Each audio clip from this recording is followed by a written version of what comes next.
प्रारंभ करते हैं अपना टॉपिक। देख पा रहे होगे आज आपका जो टॉपिक लेके आया हूँ, ये आपका जो फर्स्ट पेपर है, फर्स्ट पेपर का महत्वपूर्ण जो टॉपिक है आपके कंप्यूटर से रिलेटेड या कहें ICT से रिलेटेड में आपके क्वेश्चन लेके आऊँगा। तो निश्चित रूप में एक ना एक क्वेश्चन इस श्रृंखला से अवश्य बनेगा। तो शुरुआत करते हैं।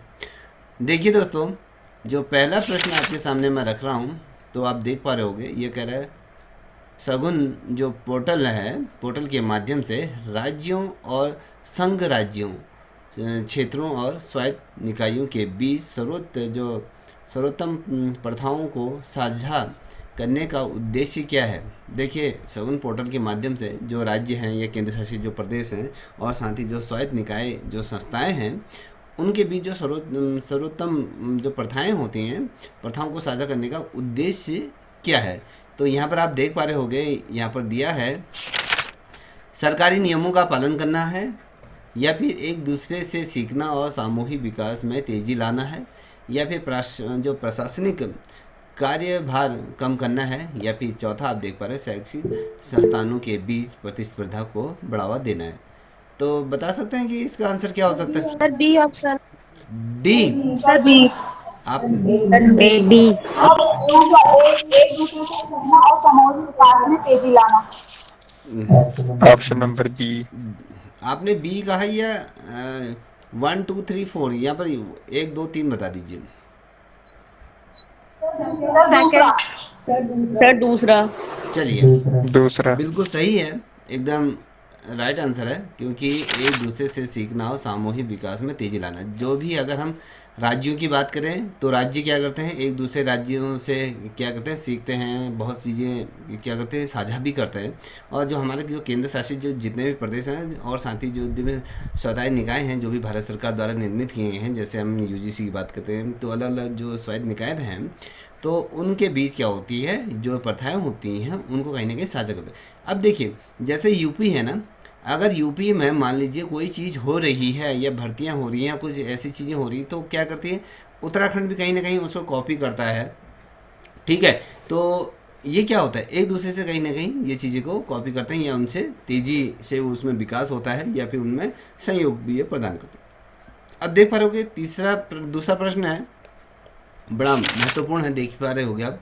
ये कह रहा है कि निम्न में से कौन सा कथन विशेष आवश्यकता वाले बच्चों की आवश्यकताओं को पूरा करने में क्या होता है, ICT के अनुप्रयोग का सटीक क्या होता है, वर्णन करता है। पता है आपको, ये जो बेसिकली अगर हम बात करते हैं, यहाँ पर एक जो प्रश्न यहाँ पर एक आ रखा है कि विशेष आवश्यकता वाले बच्चों की, ये विशेष आवश्यकता वाले बच्चे कौन हो सकते हैं, जानते हैं। सर विकलांग। हाँ, तो उसी टाइप के बच्चे होते हैं जो ठीक है। अब यहाँ पर देख पा रहे हो कि बोलने वाली पुस्तक जो दृश्य सहायता प्रदान करती हैं और पाठों का कई भाषाओं में अनुवाद करती हैं, या फिर टैग बुक बैग या सुविधा वाले मोबाइल फ़ोन श्रवण या फील्ड बैग प्रदान करते हैं, और GPS इंटरविल्ट वर्किंग सटीक संचार में सहायता ये करते हैं, या फिर टॉकिंग बुक ऑडियो टैक्स प्रदान करती हैं, टॉक बैंक साउंड संबंधी फीडबैक प्रदान करती हैं, और तथा PGPS जो GPS होते हैं वर्किंग सटीक गतिशीलता में सहायता प्रदान करती हैं। और यहाँ पर आप देख पा रहे हो चौथा, ICT हस्तक्षेप संसाधनों तक पहुँचने को सीमित करता है और छात्रों को अलग थलग कर देता है। चलिए बताइए दोस्तों। सर तीसरा। Sir sir third. तीसरा। सर तीसरा। तीसरा ना, तो बिल्कुल सही है, ऑप्शन नंबर बिल्कुल तीसरा। सही है। आज आप लोग अच्छा प्रदर्शन कर रहे हो। तो ये क्या है, आपका जो ट्रैकिंग बुक ऑडियो सेट प्रदान करती है, और ट्रॉक जो बैक साउंड संबंधी जो फीडबैक प्रदान करती है, और साथ ही जो कहते हैं GPS वर्किंग सटीक जो गतिशीलता सही नहीं सहायता प्रदान करती है। ये वो होते हैं जैसे मूक बधिर जो विद्यालय होते हैं, जहाँ पर जो बच्चे बोल नहीं पाते, जिनका बौद्धिक स्तर बहुत कमज़ोर होता है, उनको अलग अलग तरीके से क्या होता है, पढ़ाया जाता है। तो ऐसे बच्चों को ये की बात कर रही है। ठीक है, अब बात करेंगे तीसरे नंबर का प्रश्न है, ये ICT में प्रयुक्त जो प्रौद्योगिकी के संबंध में कौन से विकल्प गलत हैं? इसमें से जो 4 विकल्प दिए हैं, इसमें एक विकल्प गलत होगा और सही होंगे। दूरस्थ उपकरणों के माध्यम से जो पाठ्य सामग्री तक पहुंच, या फिर फीड कक्षा अवधारणा, या फिर ऑडियो प्लेयर, प्रोजेक्ट, टैबलेट आदि का उपयोग करना, या फिर ब्लैक बोर्ड और पाठ्य पुस्तकों के बारे में बात करें। चलिए, sir fourth fourth black board. Fourth आपने जी सर, आप ऑप्शन नंबर 4। बिल्कुल सही है। आज अच्छा प्रदर्शन कर रहे हैं, मुझे अच्छा लग रहा है। ये ब्लैक बोर्ड और पाठ्यपुस्तक। अब ये जो किया गया है, वैष्णवी इसका आंसर दीजिए बेटा। ये जो चौथा जो चुना है, ये चुना क्यों है, बता सकती हैं मेरे को?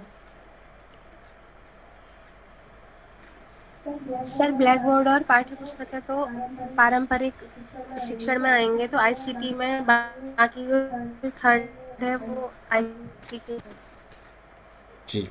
अब आप देख पा रहे होगे, इसमें ब्लैक बोर्ड और पुस्तकों के बारे में जिक्र कर रहा है, ये गलत है। और सभी चीज़ें क्या हैं, जैसे ऑडियो हो गया, प्रोजेक्टर हो गया, टैबलेट हो गया, ये हमारे क्या आधुनिक शिक्षा प्रणाली के क्या हैं, ये उपकरण हैं। ठीक है, दुरुस्त उपकरणों के माध्यम से क्या होता है, पाठ्यक्रम सामग्री तक पहुँची। क्या हम दुरुस्त मतलब अभी मान लीजिए हम लोग अभी क्या है, अलग अलग राज्य क्या बोलते हैं, जनपदों से हैं, तो हम एक जगह पर कहीं ना कहीं जो आईसीटी जो प्रौद्योगिकी के संबंध में जो हम कह रहे हैं, तो इससे कहीं ना कहीं एक दूसरे से जुड़े हैं, या कहें जो तकनीक है, हम उस तकनीक से एक दूसरे से जुड़े।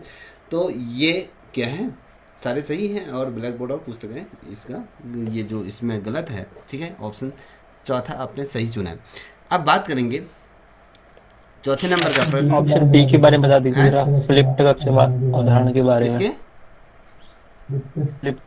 फ्लिप्ड कक्षा अवधारणा के ये बारे में बता ये दीजिए। फ्लिप्ड जो कक्षा है, ये भी क्या है, एक तरीके से जो आप ये लेके चलिए कि जैसे हम वर्चुअल क्लासरूम कहते हैं ना आजकल, कि जैसे विद्यालयों में वर्चुअल क्लासरूम चलते हैं, जहाँ पर इंटरनेट के माध्यम से वो दूर दराज की जो शिक्षा होती है। मान लीजिए अभी प्रधानमंत्री मन की बात कर रहे हैं, तो मन की बात को हम विद्यालयों में जैसे कि बच्चों को दिखाते हैं, या तो डिश के माध्यम से दिखाते हैं, फिर वर्चुअल क्लास के माध्यम से दिखाते हैं, तो ये अवधारणा उस पर बैठती है। ठीक है,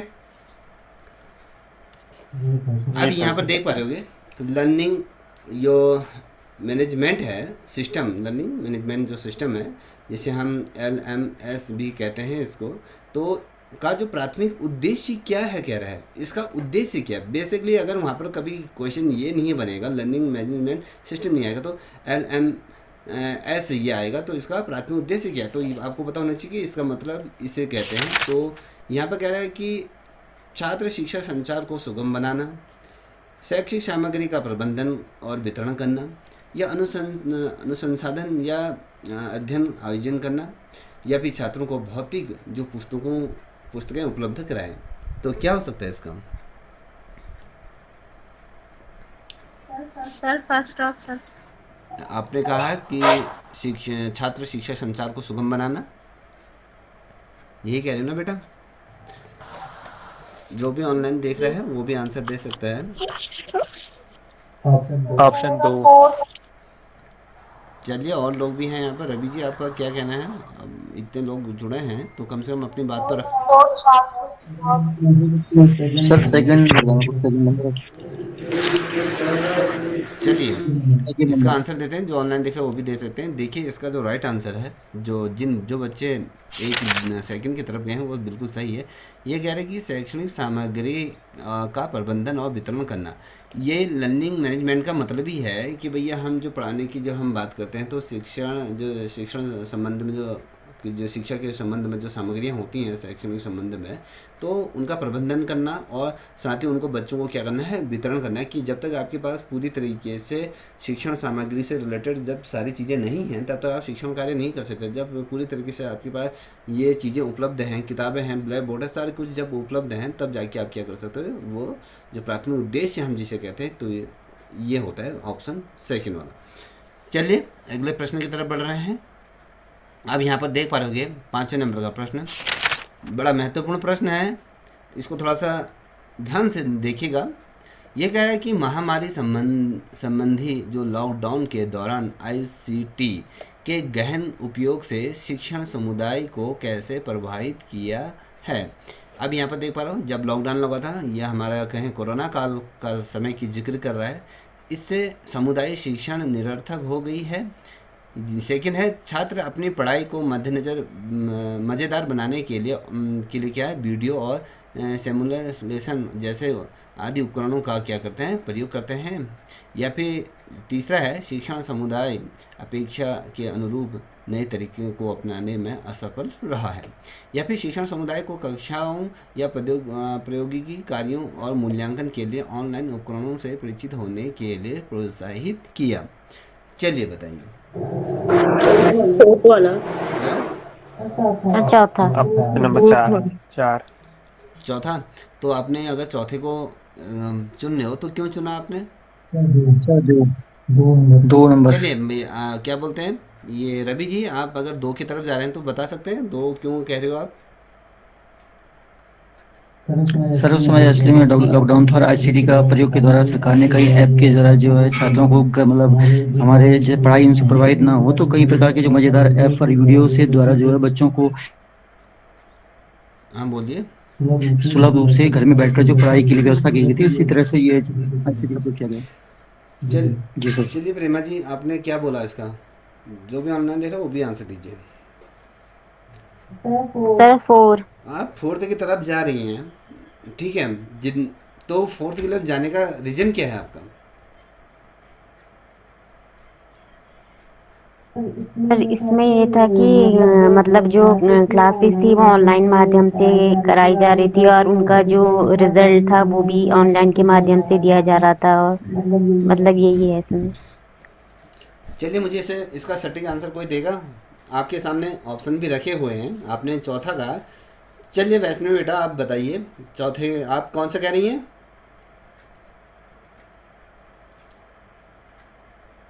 आवाज़ आ रही है? चलिए इसका जो राइट आंसर है यहाँ पर, ये आप चौथा जिन जिन बच्चों ने चौथा कहा, ऐसे राइट आंसर है कि जो चौथा है ये कह रहा है शिक्षण समुदाय को कक्षाओं और प्रौद्योगिकी जो कार्यों और मूल्यांकन के लिए ऑनलाइन उपकरणों से परिचित होने के लिए प्रोत्साहित। अब देखिए, क्योंकि हम जितने भी पुराने टीचर हैं, जो भी टीचर हैं, क्योंकि वर्तमान समय में वो क्या करें, प्रत्यक्ष तौर पे बच्चों को क्या करें, कक्ष में बोर्ड के माध्यम से या जो आपके किताबें हैं, किताबों के माध्यम से कह रहे थे, अध्ययन कार्य करा रहे थे। जैसे ही लॉकडाउन लगा तो उससे क्या कहीं ना कहीं एक व्यापक रूप में जो शिक्षा के क्षेत्र में कहीं ना कहीं एक विघटन जैसा शुरू होने को आया, जिससे कि ये जो टीचर कक्ष में पढ़ा रहा है, अब उसके सामने बड़ी चुनौती थी कि अब ये इन जो अपना जो शिक्षण कार्य है उसको किस प्रकार से किया जाए और प्रौद्योगिकी कार्यों को किस प्रकार से मूल्यांकन किया जाए, जो उनका टेस्ट है जो तमाम समय पर जो लेना है। तो कहीं ना कहीं जो ऑनलाइन उपकरण थे, जो हम कह रहे हैं कि जो हम तकनीक से जुड़ने की बारे में बात करें, तो कहीं ना कहीं सरकार द्वारा भी ये कॉन्सेप्ट चलाया गया कि टीचर को इसमें प्रशिक्षण दिया जाए, बच्चों को तमाम जैसे दीक्षा ऐप हो गया, निष्ठा ऐप हो गया, इन ऐपों के माध्यम से क्या है पढ़ाई कराने के लिए एक कहीं ना कहीं मूल्यांकन, जैसे कि आप अगर आप देखोगे फीडबैक फॉर्म भी आ रहे थे। जैसे निष्ठा के अंदर आप देखोगे, निष्ठा अगर आपने पढ़ा है तो उसमें जैसे टीचरों के लिए भी था, दीक्षा था, दीक्षा पोर्टल था, उसमें क्या था, तमाम चीज़ें क्या थी, एक तरीके से उसमें परफॉर्मा था, उसमें आपके टेस्ट पेपर थे, उसमें देने के बाद उसको सबमिट करने के बाद आपका क्या करना था, पूरे तरीके से मूल्यांकन हो जा रहा था कि कितने आप नंबर लेके आ रहे। तो कहीं ना कहीं उसको उनसे परिचित कराने के लिए इन चीज़ों को प्रमोट किया गया और प्रोत्साहित इन चीज़ों से किया गया। तो इस चीज़ को ध्यान में रखिएगा। अब आते हैं छठे नंबर का प्रश्न। आप अपने यहाँ पर देख पा रहे स्क्रीन पे, ये कह रहा है कि स्कूलों में ICT और संचालन का क्या होता है, जो स्कूल समय के बाद किस प्रकार का उपयोग किया जा सकता है, और संचालन का जो स्कूल। सर एक मिनट थोड़ा रुकना चाहूँगा आपको ना सर। जो क्वेश्चन 5 था उसमें मतलब प्रयोग कैसे हो गया, जो आप लास्ट जो 4th ऑप्शन है, एक बार मैं 2 ऑप्शन तो पढ़ना चाहता हूँ। हाँ चलिए। क्या है क्लास 5 में वो लिखा है कक्षा में प्रायोगिक कार्य तो हो रही कोरोना पीरियड में। अब प्रयोगी कार्यों और मूल्यांकन, अब प्रयोगी कार्य की जब हम कहते हैं ना, तो जब प्रोजेक्ट से संबंधित रिलेटेड कह रहे हो ना, जैसे कि आपने करने के लिए तो हमें आमने नहीं, सामने पड़ेगा जैसे सर। आप इसलिए सेकंड वाला ऑप्शन एक बार पढ़िए, उसमें आप कह कुछ रहे हो क्या कहना चाह रहा है, मैं सेकंड समझा वाला नहीं। कह रहा है कि छात्र अपनी पढ़ाई को मज़ेदार बनाने के लिए क्या था, ऑडियो और सिमुलेशन जैसे उपकरणों का प्रयोग करते हैं। आप देखिए, पढ़ाई को हम बेसिकली ही मज़ेदार बनाने के लिए क्या करते थे, ऑडियो वीडियो। हम कोई भी ऑडियो देखिए, मज़ेदार कभी भी आप ये लेके चलो कि आप वीडियो के माध्यम से आपकी पढ़ाई हमेशा मज़ेदार नहीं हो सकती है, पहले स्पष्ट तौर पर, ठीक है। और जैसे सिमुलेशन, मतलब इसका मीनिंग अगर सिमुलेशन, तो इसका मीनिंग शायद मुझे भी अभी याद नहीं है। तो जैसे उपकरण, ये प्रायोगिक कार्य और मूल्यांकन में थोड़ा सा डाउट हो अभी रहा है सर, तो मूल्यांकन मैंने मूल्यांकन तो खैर आपको, बात की चीज़ है ना, पहले प्रयोग। हाँ आप कह रहे हो कि इसका जैसे कि मुझे डाउट हो रहा है। हमने क्या करा था, जैसे लॉकडाउन में था कि हमने बच्चों से कहा था कि ऐसे ऐसे वर्क कीजिए और उसकी क्या कीजिए, आप वीडियोज बनाइए कि कहाँ पर क्या चीज़ें हो रहा है प्रत्यक्ष तौर पे। जैसे कोई बच्चा कोई प्रोजेक्ट बना रहा है, तो वो क्या है, जैसे गूगल मीट उसमें बहुत ज़्यादा चला था, ठीक है, उसके माध्यम से बच्चा सामने आकर वो चीज़ें बना रहा था जहाँ पर जो चीज़ें नहीं हो रही थी, तो टीचर उसको वहाँ पर बता रहा था। और जैसे मैंने कहा कि मूल्यांकन जैसे कार्य करने हैं, तो मूल्यांकन की क्या करना था, आपने पूरा एक पेपर सेट करा है, ऐप के माध्यम से अलग अलग ऐप बने हैं, तो उसमें तमाम चीज़ें उसमें दी हुई हैं कि आपको टिक करना है कौन सा ऑप्शन सही है, लास्ट में आपको सबमिट करना है, तो उसके बाद आपको फीडबैक वो मिल जा रहा है कि बच्चे ने कितना क्वेश्चन अटैम्प्ट करा है, कितना नहीं है, तो उसके आधार पर मूल्यांकन हो जा रहा है। और साथ ही इसमें क्या था, चार चार बच्चों को एक साथ बैठाकर उसमें क्वेश्चन आंसरिंग की जा रही थी। तो इस प्रकार से भी क्या किया जाता है, मूल्यांकन ऑनलाइन उपकरणों के माध्यम से उनको परिचित होने की बात कराया जा रहा था, ठीक है। ये 6 नंबर का प्रश्न आप देख पा रहे होंगे। ये कह रहा है कि स्कूल में आईसीटी और संचालना का जो स्कूल समय के बाद किस प्रकार का उपयोग किया जा सकता है। यह कह रहा है कि स्कूल की आपूर्ति के भंडार के लिए, या फिर कहें समुदाय को डिजिटल साक्षरता में सुधार करना और वयस्क शिक्षा कार्यक्रमों को समर्थन देना, या स्कूल प्रशंसकों द्वारा विशेष उपयोग के लिए, या फिर खेल गतिविधियों का संचालन करना। तो बता सकते हैं कि इसका आंसर क्या हो सकता है।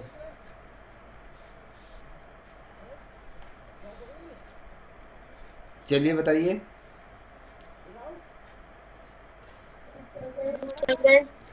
सर दूसरा।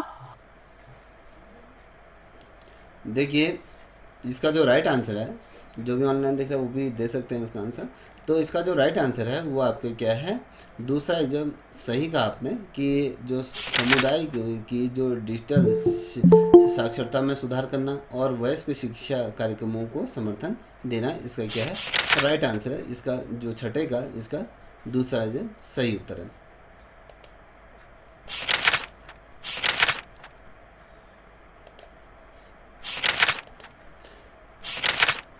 चलिए अगले प्रश्न की तरफ बढ़ रहे हैं। 7वें नंबर का प्रश्न आप देख पा रहे होंगे।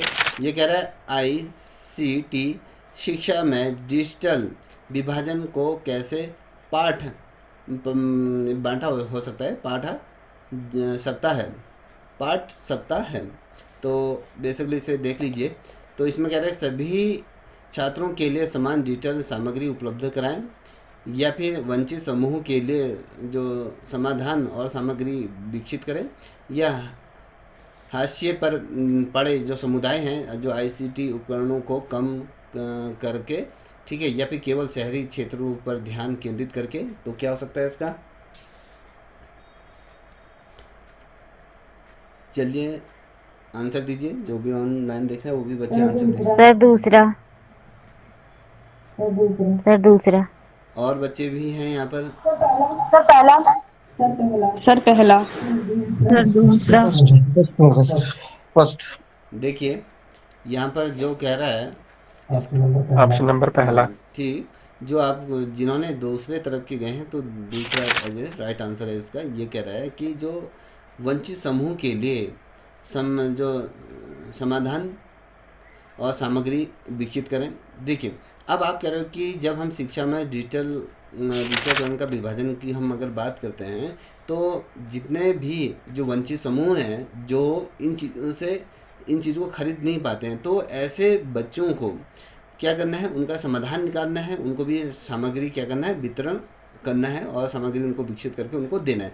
जैसे कि बेसिकली आप लोगों ने अभी देखा होगा, जैसे पहाड़ों में किया गया था सरकार द्वारा, जो हाई स्कूल और इंटर के बच्चों को, क्योंकि ये जो क्षेत्र है हमारे पर्वतीय क्षेत्र हैं पूरे सभी को, उसमें क्या किया गया था, जैसे टैबलेट दिया गया था। टैबलेट के माध्यम से बच्चे क्या कर सकते हैं, अपनी पढ़ाई कर सकते हैं। जो बच्चे बहुत ज़्यादा गरीब थे, जो वंचित समूहों के लिए क्या करा था, जितने भी बहुत जो बच्चे गरीब थे, सरकार ने एक परफॉर्मा जारी किया गया था, आप अपने विद्यालय की ऐसे बच्चों की लिस्ट जारी कीजिए जो जो डिजिटल जो संसाधन है उन संसाधनों से जो बच्चे वंचित हैं। तो ऐसे बच्चों के लिए सरकार द्वारा किया गया था, जैसे स्मार्टफोन खरीदे गए थे, तो उनको स्मार्टफोन उस समय दिया गया था, जिससे कि वो अपनी क्या कर सकते हैं, पढ़ाई जारी कर सकते हैं। जिनके पास था उनको नहीं दिया गया था, सिर्फ उन्हीं बच्चों को ये दिया गया था जो इन चीज़ों से वंचित थे, जिनको रिचार्ज करने में भी थोड़ा प्रॉब्लम थी। तो ये रिचार्ज तो दूर की बात है, उनके पास मोबाइल नहीं था, तो ऐसे कंडीशन में सरकार ने उनके क्या था फ़ोन दिया था। ठीक है, एक फ़ोन जो था उसकी कीमत जो थी अल्मोड़ा जनपद में अगर देखें तो कम से कम 8,000 के आसपास ऐसे करके फ़ोन मंगाए गए थे। एक फ़ोन की जो कीमत थी 7,000 रुपया पर हेड एक बच्चे को उसमें दिया जा रहा था। ठीक है, अब आते हैं अगले प्रश्न की तरफ। ये है 8वें नंबर का प्रश्न। ये कह रहा है किस प्रकार के ज्ञान में आईसीटी के संचालन के कौशल और विभिन्न तकनीक उनकी प्रकृति, क्षमता और शिक्षण कार्यों को पूरा करने के लिए उनके उपयोग के तरीकों के बारे में जागरूकता शामिल है। तो यहाँ पर प्रौद्योगिकी ज्ञान से है, या विषय वस्तु ज्ञान से है, या शिक्षा शास्त्र सामग्री ज्ञान से है, या शिक्षण सामग्री से है? सर पहला प्रौद्योगिकी ज्ञान। Option number 1। और जो भी ऑनलाइन देख रहे हो वो भी सर बताओ। एक। सर पहला। ठीक, सर पहला। बिल्कुल ठीक है। आपने जो पहला कहा था एज ए राइट आंसर है, बिल्कुल सही है। ठीक है, आज आप लोग तैयारी करके आए हो। अब देखिए ये प्रश्न थोड़ा सा लंबा है, इसको थोड़ा सा देख लीजिएगा। ठीक है, देखिए यहाँ पर कह रहे हैं, ये 9th नंबर का प्रश्न है। ये कह रहे हैं स्कूलों में जो प्रगति और आईसीटी अवसंरचना के उपयोग की निगरानी के लिए कौन सी प्रणाली का उपयोग किया जाएगा। तो यहाँ पर अलग अलग प्रणाली आपको देखने को मिल रही होगी। प्रबंध का उपयोग स्वीकृत स्कूलों की भौतिक और वित्तीय प्रगति की निगरानी के लिए किया है, या फिर UDISE प्लस का उपयोग स्कूलों में जो आईसी बुनियादी जो ढांचे हैं और उसके उपयोग के निगरानी के लिए किया गया है, या फिर UDISE का उपयोग जो स्वीकृत स्कूलों की भौतिक वित्तीय और जो प्रगति की निगरानी के लिए किया गया है। तो प्रगति का जो उपयोग है स्कूलों की आईटी बुनियादी ढांचे और उसके प्रयोग की निगरानी के लिए किया गया है। प्रबंधन का जो उपयोग है वो स्वीकृत विद्यालयों की भौतिक और वित्तीय और साथ ही आईसी जो अवसंरचना है उसके दोनों की निगरानी के लिए किया गया है। तो यहाँ पर आप देख पा रहे होंगे, तो UISE प्लस का उपयोग स्वीकृत स्कूलों की भौतिक और वित्तीय प्रगति तथा IT अवसंरचना उपयोग की निगरानी के लिए किया गया है। तो बहुत बड़ा क्वेश्चन है, तो बता सकते हैं आप पढ़ लीजिए, इसे थोड़ा समय ले लीजिए, आप अपने अनुसार भी क्वेश्चन पढ़ लीजिए। जो ऑनलाइन देखता है वो बच्चा भी आंसर दे सकता है। Sir 2 number. दूसरा कह रहे हो आप? और भी बच्चे बताइए।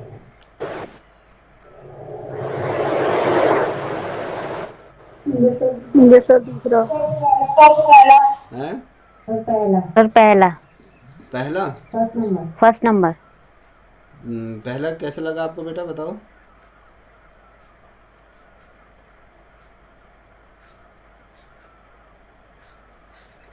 बोलिए। आपने तुक्का लगा के है या पढ़ा है? देखिए इसका जो राइट आंसर है वो पहला ही क्या है, इसका राइट आंसर है। तो कभी कभी बच्चों के तुक्के भी सही बैठ जाते हैं, तो तुक्कों से बचिएगा। ठीक है, प्रश्न गिव अप कर सकते हैं। अब बात करेंगे अगले प्रश्न की। 10वें नंबर का प्रश्न है, शिक्षा में फ्लड क्लासरूम का उद्देश्य क्या है।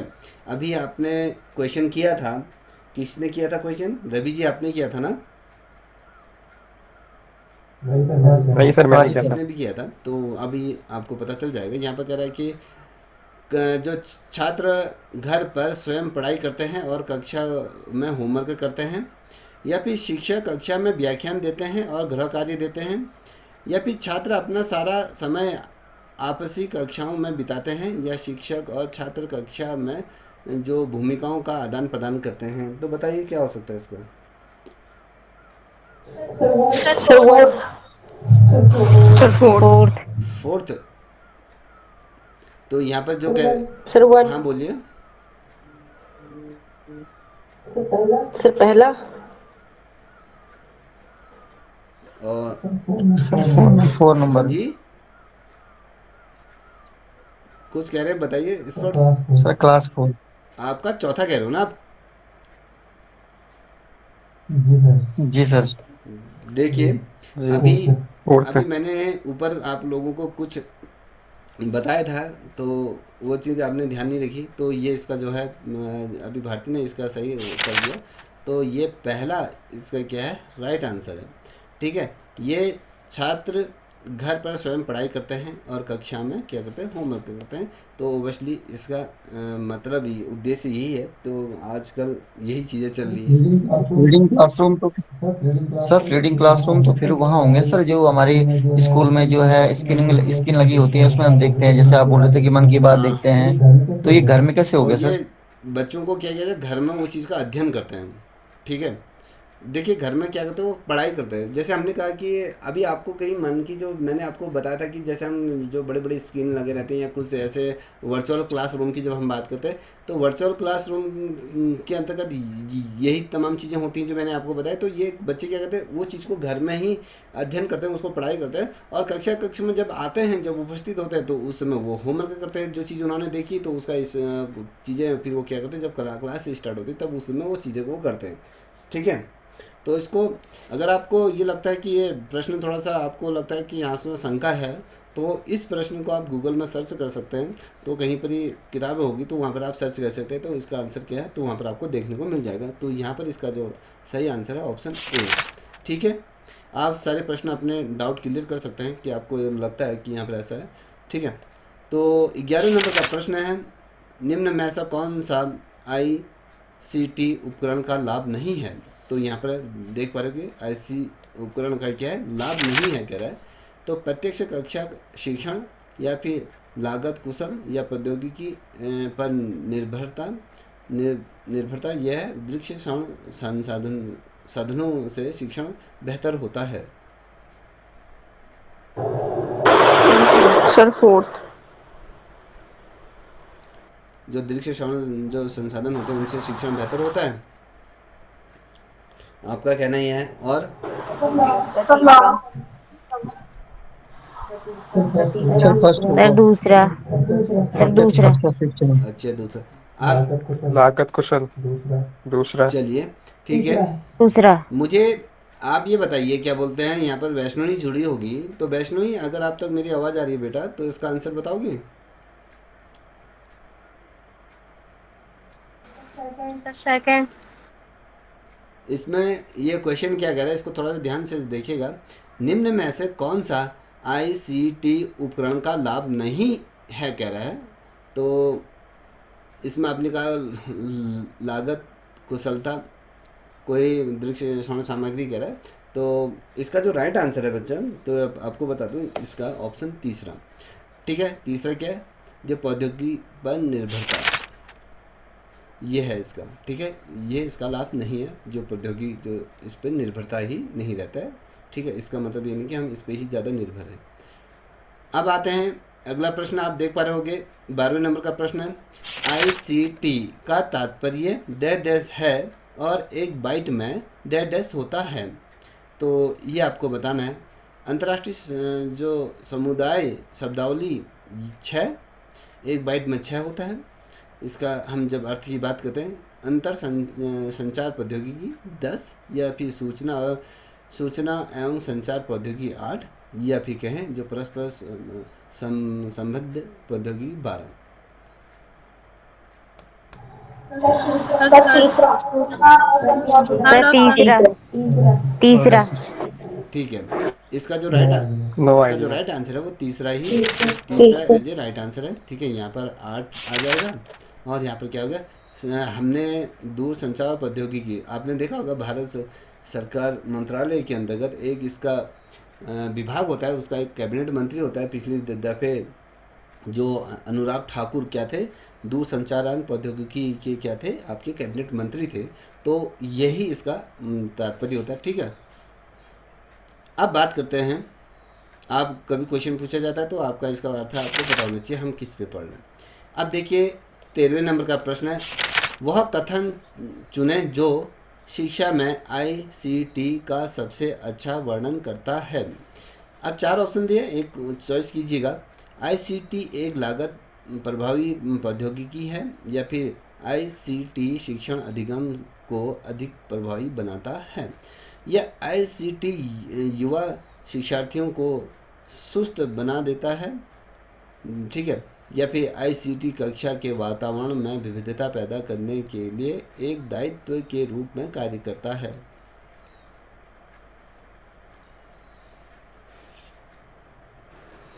सर दूसरा। सर दूसरा। ऑप्शन दूसरा है, दूसरा। सर दूसरा।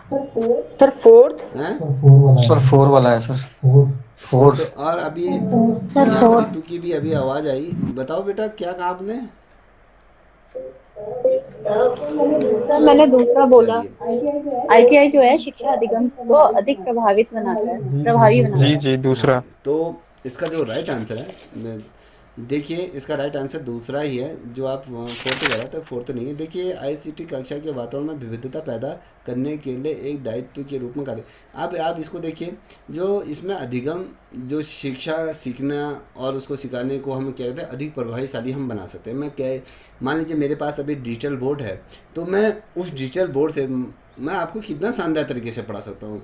मेरे मन में जो चीज़ें आ रही है, मैं सोच रहा हूँ कि आपको डायग्राम के माध्यम से पढ़ाऊँ, जितना शानदार हो सकता है। अगर मान लीजिए मैं आपको ड्राइंग पढ़ा रहा हूँ 2 पल के लिए, सोचिए मैं कह रहा हूँ आपको जो अजंता की जो गुफाएं हैं, तो अभी मैं कह रहा हूँ कि अजंता की गुफाएं ऐसी होती हैं वैसी होती हैं, तो आप अभी कल्पना कर रहे हो ना। अगर आपको वो डिजिटल बोर्ड में वो गुफाएं दिखाई जाएँ, गुफाओं के अंतर्गत जो बुद्ध की जो भी पेंटिंग हैं वो सारे कुछ दिखाया जाए, प्रभा मंडल किसे कहते हैं, ये तमाम किसे कहते हैं, तो अगर हम उसको जूमिंग करके हर चीज़ में दिखाएं तो वो और शानदार तरीके से हम उसको प्रभावी बना सकते हैं शिक्षण कार्य को। तो ये इसका सटीक आंसर है। अब देखिए 14 नंबर का प्रश्न है, ये कह रहा है निम्नलिखित में से कौन शिक्षा में ICT के उपकरण के अंतर्गत नहीं आता है। अब ICT उपकरण के अंतर्गत कौन सा इसमें से नहीं आता है? इसमें कह रहे हैं कि इससे संसाधनों में बंटवारे में तेजी आती है, यह शिक्षा को रचनात्मक ढंग से पढ़ाने में मदद करता है, यह जो शिक्षार्थी के दृष्टिकोण को कठिन और परिश्रम से सपोर्ट परिश्रम की ओर स्थानांतरण करता है, यह शिक्षण अधिगम को एक वर्णी बनाता है।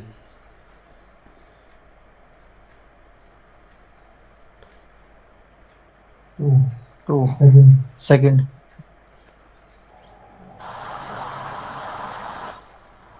सेकंड सर पहला वाला। सर पहला, फर्स्ट वन। सर पहला। हाँ, ऑप्शन नंबर आपने पहला है। एक चीज़ ये नहीं देखा। फोर्थ। हाँ बोलिए। फोर्थ। हाँ सुनो, आपने एक चीज़ ये नहीं पढ़ा, ICT के उपकरण के अंतर्गत नहीं आता है कह रहे हैं। अगर हम कहें इससे जो संसाधनों में बंटवारे में तेजी आती है, तो आजकल हम अगर कहें तो ये आती है, दूरसंचार से अगर कहेंगे तो ये तो आती ही है, ये बंटवारे में तेजी तो आएगी ना। सर चौथा। तो जो भी बच्चे चौथे के अंतर्गत जा रहे हैं वो बिल्कुल सही है। यह शिक्षण अधिगम को एक वर्णी ये बना देता है, तो ये गलत है। ठीक है, और सभी सही है। इसके अंतर्गत ये नहीं आता है कह रहे, तो ये नहीं आता है, चौथे वाला नहीं आता। चलिए अब हम देखेंगे 15 नंबर का प्रश्न। ये कह रहा है कि निम्न में से कौन सा शिक्षा में ICT का सामान्य उपयोग नहीं है। अब सामान्य उपयोग की हम नहीं है बात करें तो यहाँ पर आप देख पा रहे होगे ये कह रहा है कि ऑनलाइन शिक्षण प्लेटफॉर्म। याद रखिएगा इसमें ICT का जो क्या है सामान्य उपयोग नहीं है, इसको ध्यान में रखिएगा। ये कह रहा है कि तीसरा आपने पढ़ लिया सभी ने तीसरा तीसरा सर तीसरा तीसरा है सर। कौन सा? तीसरा है। सर चौक बोर्ड वाला ऑप्शन तीसरा तीसरा पारंपरिक चौक बोर्ड बिल्कुल सही है, बहुत सुंदर। ये पारंपरिक जो चौक और बोर्ड शिक्षण नहीं है, तो ठीक है। ये सभी चीज़ें तो ऊपर के सभी चीज़ें आती हैं, ये नहीं है, ठीक है। प्रश्न की तो यहाँ पर आप देख पा रहे हो कि 16 नंबर का प्रश्न ये कह रहा है कि निम्न में से कौन सा शिक्षा में ICT का उपयोग करने का उद्देश्य नहीं है। तो आपका ये वाला जो अगर बेसिकली अगर हम बात करें यूनिट कौन सी है, ये बताएगा कोई मेरे को? यूनिट तीसरी है दूसरी है?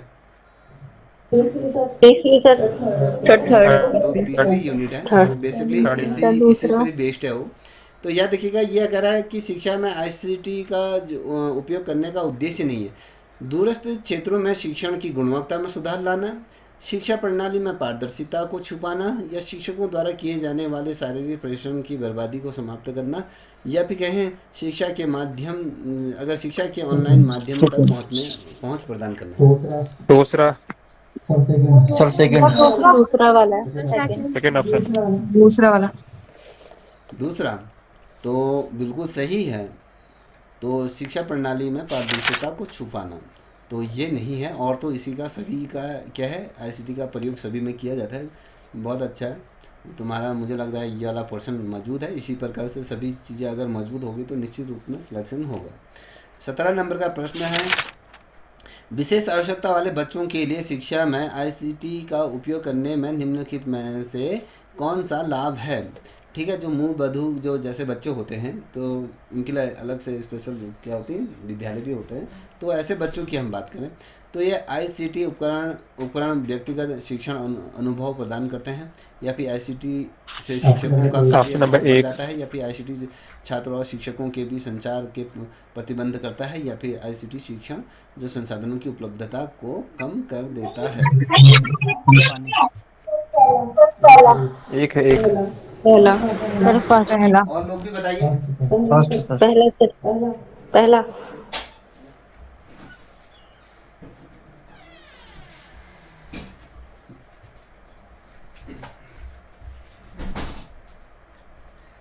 कौन सा कहा आपने? पहला कहा ना? Yes sir. देखिए बिल्कुल सही है। ये कह रहा है कि ICT उपकरण व्यक्तिगत शिक्षण अनुभव प्रदान करते हैं, तो बिल्कुल ये सही है। ठीक है, अब देखिए यहाँ पर अगर हम बात करते हैं 18 नंबर का प्रश्न की अगर हम बात करते हैं, देखिए जब आप लोगों के प्रश्न जब सही होते हैं ना, एक चीज़ हमेशा ध्यान है, आपके अंदर का एक पॉजिटिव एनर्जी आती है। हाँ यार अच्छा लग रहा है, मैं कर सकती हूँ, कर सकता हूँ। तो एक अच्छी जब वेव आती है ना, तो कहीं ना कहीं आपको आगे ले जाने के लिए वो चीज़ें आती हैं। जब आप प्रश्नों के अंदर गलत आते हैं तो कहीं ना कहीं आपके अंदर निगेटिविटी आ जाती है। ठीक है ना? तो चलिए 18 नंबर का प्रश्न, ICT जो समाधानों के संदर्भ में जो अगर संबंध में राज्य और केंद्र शासित प्रदेशों को क्या दृष्टिकोण अपनाना चाहिए। ठीक है, अब क्या कौन सा दृष्टिकोण अपनाएं? सभी क्षेत्रों के लिए एक समान जो समाधान लागू करें, यहाँ पे सामग्री के पुनः उपयोग के और संदर्भ का ध्यान केंद्रित करें, या फिर केंद्रीय बुनियादी ढांचे का उपयोग करने से बचें, या फिर प्रत्येक उपकरण मामले के लिए नई सामग्री बनाएं। सर पहला वाला सभी क्षेत्रों के लिए एक समान सर पहला वाला पहला अच्छा, और कोई बताएगा? चलिए जो ऑनलाइन देख रहा है वो भी बता सकते हैं।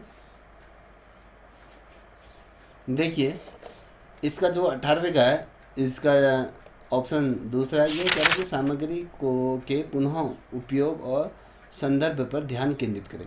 देखिए आपके विद्यालय में अगर कंप्यूटर हैं तो ये नहीं कि आपको नए कंप्यूटर ला के दे दिया जाए। जो भी तकनीकी ICT से संबंधित जो भी संसाधन आपके विद्यालय में है उनको उनका जो सामग्री है उनको पुनः क्या है उसका उपयोग करें। ये नहीं कि भैया वो रख दिए नई डिमांड कर दी, नहीं, जो चीज़ है उसको सही तरीके से का यूज़ करना चाहिए, बार बार यूज़ करना चाहिए और इन चीज़ों को क्या करें संदर्भ में ध्यान केंद्रित करें, सब चीज़ों को सही तरीके से सुव्यवस्थित करके उनको रखें, संचालित करें और उसी से क्या करें आगे पढ़ाई करें। अगर कोई चीज़ नई चीज़ें आती हैं तब जाके वो चेंज होनी चाहिए। तो ये कहने का मतलब है बेसिकली। ठीक है, अब आते हैं अगला प्रश्न है 19 नंबर का प्रश्न। निम्नलिखित में से कौन सा कथन दी गई जानकारी में उल्लेखित आईसीटी समक्ष शिक्षा पहल के बारे में सत्य नहीं है। अब ये कह रहा है कि शिक्षा पहल के बारे में सत्य नहीं है, इतना ही इस चीज़ को ध्यान दीजिए।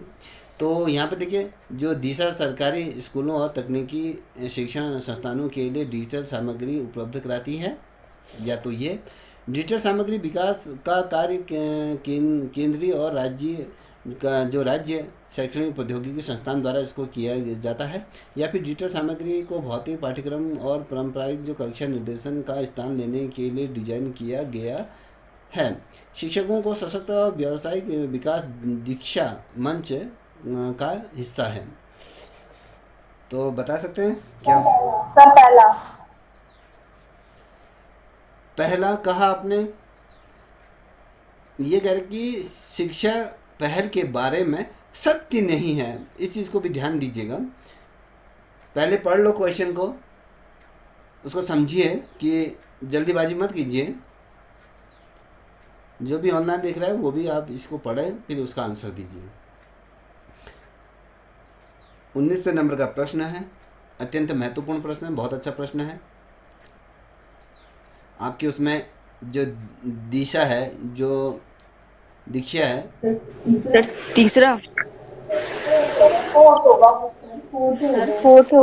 फोर्थ वाला देखिए व्यावसायिक विकास भी ये कह रहा है, इसमें कह रहा है कि याद रखना जो आईसीटी सक्षम शिक्षा पहल के बारे में सत्य नहीं है, कह रहा है। इसका जो राइट आंसर है, जो अगर मैं बताऊं, ये तीसरा है। ये कह रहा है कि डिजिटल सामग्री को भौतिक पाठ्यक्रम और पारंपरिक कक्षा निर्देशन का स्थान लेने के लिए डिजाइन किया गया है। ये गलत है, ये सत्य नहीं है और सारी चीज़ें सही हैं। आपने इस चीज़ को ध्यान दिया ही नहीं। ये कह रहा है कि कक्षा निर्देशन का स्थान लेने के लिए, कक्षा का स्थान लेने के लिए डिजाइन किया गया। किस चीज़ को डिजाइन किया गया? ठीक है, तो ये गलत है और ये सारी चीज़ें सही हैं। ठीक है, जो ये दीक्षा है, ये सशक्त क्या है, व्यापक विकास दीक्षा के मंच के माध्यम से शिक्षकों के द्वारा किया गया। बहुत अच्छा ये ऐप है, इसका यूज़ आप लोग भी कर सकते हैं। अगर आपको यूपीएससी जैसी चीज़ों का तैयारी कर रहे हैं तो इस ऐप को डाउनलोड कर सकते हैं। यहाँ पर बहुत सी चीज़ें आपको देखने को मिल जाएंगी। तो एज ए राइट आंसर है। ठीक है, अब यहाँ पर देख पा रहे होगे 20वें नंबर का प्रश्न है। ये कह रहा है दी गई जानकारी में उल्लेखित शिक्षकों से संबंधित आईसीटी हस्तक्षेपों के बारे में निम्न में से कौन सा कथन सही है? अब यहाँ पर देखिए, बेसिकली आपको फोकस किस में रखना है कि शिक्षकों से जो आईसीटी हस्तक्षेपों के बारे में निम्न में से कौन सा कथन सही है। अब इसमें वो कथन को आपने चुनना है जो सही है एकदम। अब यहाँ पर देखिए, पहला कथन कह रहा है कि शिक्षकों से यह अपेक्षा की जाती है कि वह अपनी शिक्षण अधिगम प्रतिक्रियाओं में केवल स्वामित्व वाले सॉफ्टवेयरों का ही उपयोग करें, या सभी शिक्षकों के लिए आईसीटी में निरंतर क्षमता वृद्धि आईसीटी हस्तक्षेप का एक हिस्सा है। या फिर तीसरा है, शिक्षा में आईसीटी के उपयोग के लिए शिक्षकों को मान्यता देना एक प्रेरक राजनीति नहीं मानी जानी चाहती है, जो भी है। ठीक है, केवल विज्ञान और गणित के शिक्षकों से यह अपेक्षा की जाती है कि वे शिक्षण में आईसीटी उपकरणों का प्रयोग करें। अब कौन सा कथन सही है इसमें कह रहा है, जो टीचर जो हस्तक्षेप करते हैं उनमें से निम्न में से कौन सा कथन सही है? सेकंड। चलिए, आपने सेकंड कहा। और लोग, आपको अगर पढ़ने का मौका चाहिए, समझ सकते हैं क्वेश्चन को। चलिए, yes sir, option number second. चलिए, 2 जनों ने तो आंसर दिया। अभी पुरुषों का वर्चस्व है, महिलाएं अभी इस बार ठंडी पड़ी हैं। क्या बात? सेकंड। सेकंड है? सेकंड कह रहे हो ना? बिल्कुल सही है। सभी शिक्षकों के लिए आईसीटी में निरंतर क्षमता वृद्धि आईसीटी हस्तक्षेप का एक हिस्सा है। तो ये एकदम सही है। ठीक है, अब बात करेंगे 21वें नंबर का प्रश्न है। 21वें नंबर के प्रश्नों को आप देख पा रहे होंगे। पहले आप भी पढ़ लीजिए, सुन भी लीजिए, दोनों चीज़ हो जाएंगी। शिक्षण और सीखने में हम सूचना और संचार प्रौद्योगिकी आईसीटी का उपयोग किन 3 तरीकों से करते हैं। 3 तरीकों से करते हैं वो आपको देखना। एक तो वस्तु के रूप में, अनुशासन या पेशे के रूप, एक पहलू के रूप में, तथा शिक्षण और सीखने के माध्यम के रूप में। या फिर दूसरा कह रहा है संचार के साधन के रूप में, मनोरंजन के स्रोत के रूप में, तथा सामाजिक संपर्क के साधन के रूप में। या फिर तीसरा कह रहा है मूल्यांकन की एक विधि के रूप में, सूचना के स्रोत के रूप में और शिक्षण के साधन के रूप में। या फिर चौथा कह रहा है सहयोग के लिए एक मंच के रूप में, या अनुसंधान के लिए एक उपकरण के रूप में, या डाटा भंडार संसाधन साधन के रूप में बताइए। चल सर तीसरा वाला मूल्यांकन की एक विधि के रूप में, सूचना के स्रोत के रूप में, शिक्षा के साधन के रूप में। इन्होंने तीसरा कहा। चलिए ऑनलाइन जो भी देखेगा वो भी आंसर दीजिए।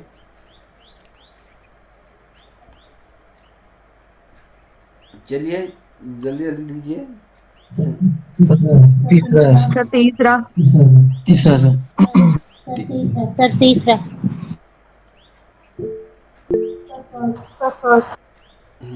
अब वैष्णवी आपका क्या है बेटा?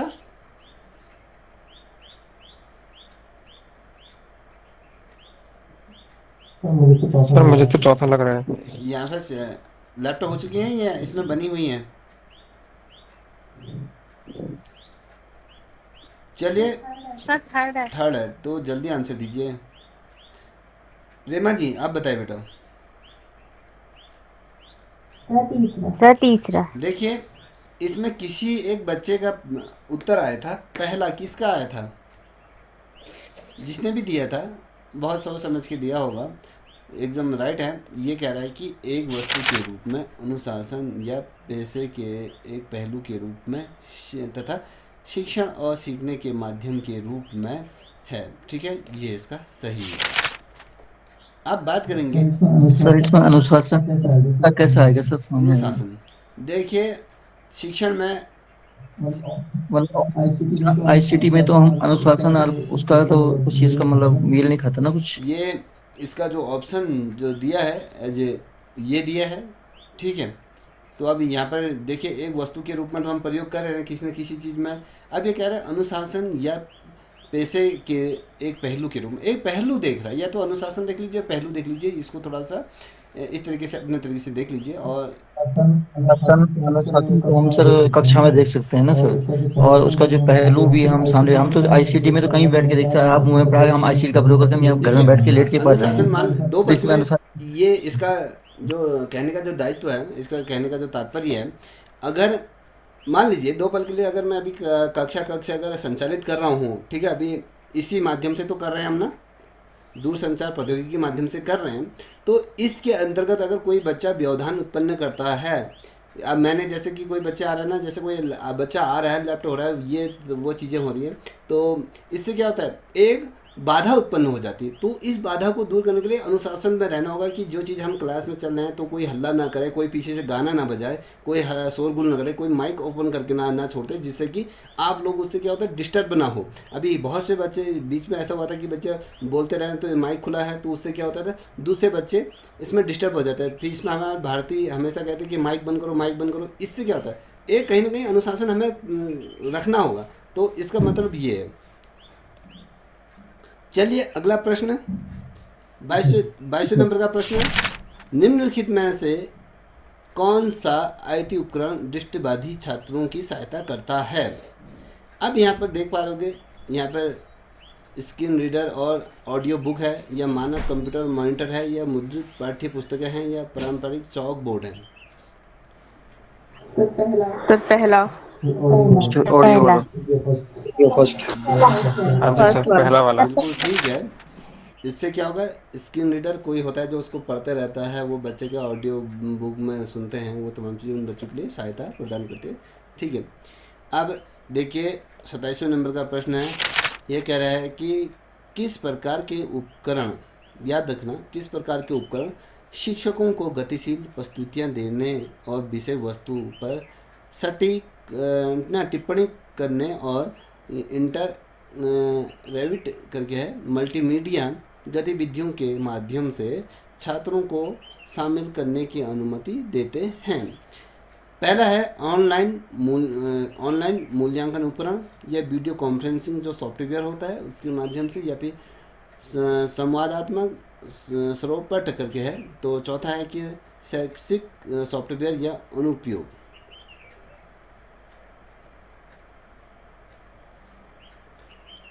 चलिए वीडियो कॉन्फ्रेंसिंग। सर दूसरा। दूसरा पहले। सेकंड कहा।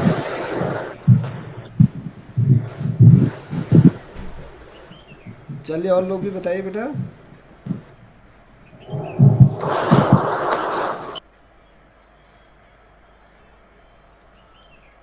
चलिए आंसर दीजिए। सभी ने दे दिया? दूसरा वाला। देखिए बेटा, इसका जो राइट आंसर है वो आपका क्या है, तीसरा एज ए राइट आंसर है इसका। ठीक है, तीसरा है संवादात्मक स्रोत पठ है, ये है। ठीक है, इसकी अनुमति क्या देता है, शिक्षक देता है। चलिए आगे बढ़ते हैं। यहाँ पर कह रहा है कि 24वें नंबर का प्रश्न है, निम्नलिखित में से सदी होता है ये मैं यही सोचा था कि आप इसमें से पूछोगे, तो मैं इसको सर्च कर रहा हूँ। ठीक है, मैं इसको बताऊंगा अभी, क्योंकि कुछ ऐसी चीज़ें हैं जो मुझे भी खुद पता नहीं है, क्योंकि मैंने भी इनका प्रयोग नहीं किया है। किसी ने किया है तो बताइए।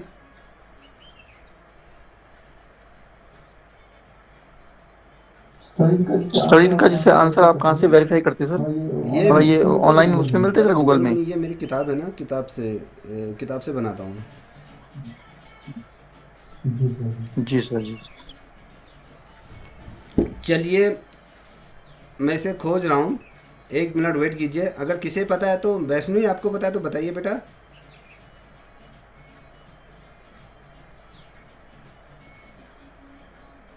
क्वेश्चन को दिखा दीजिए एक बार पूरा, स्क्रीन पे नहीं दिख रहा है। चलिए आगे संवाद चलिए मैं करते हुए हम इसको आपको बताऊंगा। ठीक है, इससे जैसे ये श्रृंखला खत्म हो जाएगी तो मैं इसको मैंने नोट कर लिया, मैं आपको बताऊंगा।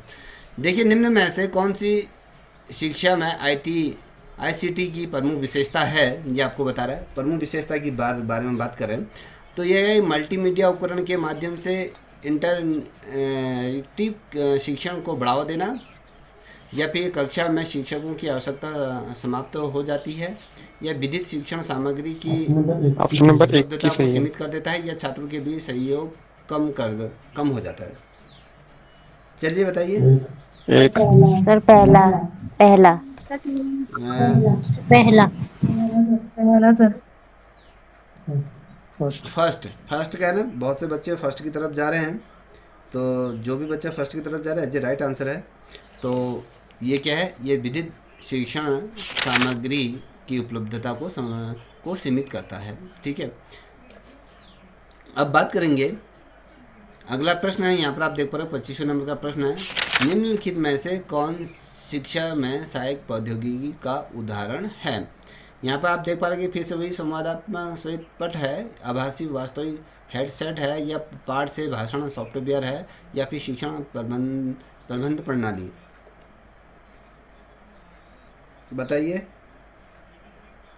सर फर्स्ट जो पहले आया था। शिक्षण प्रबंध प्रणाली। और बच्चे बताइए, कोई और।